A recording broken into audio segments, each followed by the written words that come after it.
In today's video, I'm going to teach you how to unblock websites on Google Chrome. If a page isn't loading or you're seeing a message that something is blocked, it's often Chrome protecting you or enforcing a permission you've set before.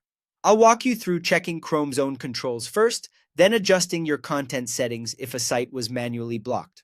We'll also touch on what Chrome can't override, so you know when to stop troubleshooting and seek help.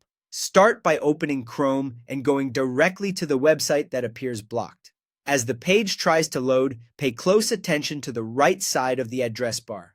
Chrome places small warning icons there when it restricts something. You might see a pop-up blocker icon, a blocked symbol, or an alert that certain site settings are denied. Sometimes a label like pop-up blocked appears briefly. Click that icon.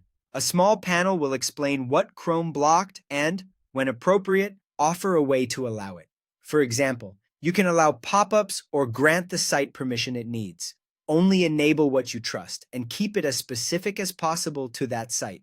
This helps the page load correctly without weakening your overall browser security.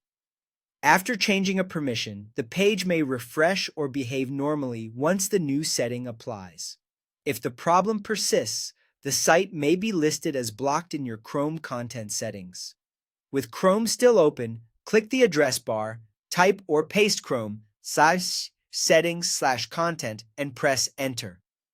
This opens the central hub for site permissions. Review these sections one by one: notifications, pop-ups and redirects, JavaScript, and insecure content. In each section, scroll to find any entries for the website you're trying to visit. If it appears under blocked, remove it from that list or move it to allowed.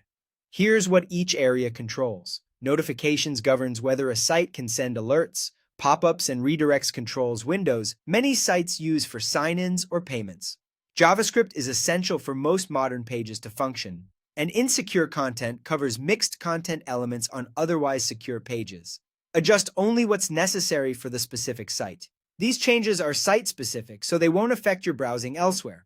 A quick but important note: schools, workplaces, and governments sometimes use network-level filters to block websites. Chrome settings can't bypass those controls. If you believe a site is blocked at the network level, reach out to your administrator or follow the approved process to request access. That's it. By checking Chrome's in-page warnings and fine-tuning content settings, you can safely restore access when it's appropriate.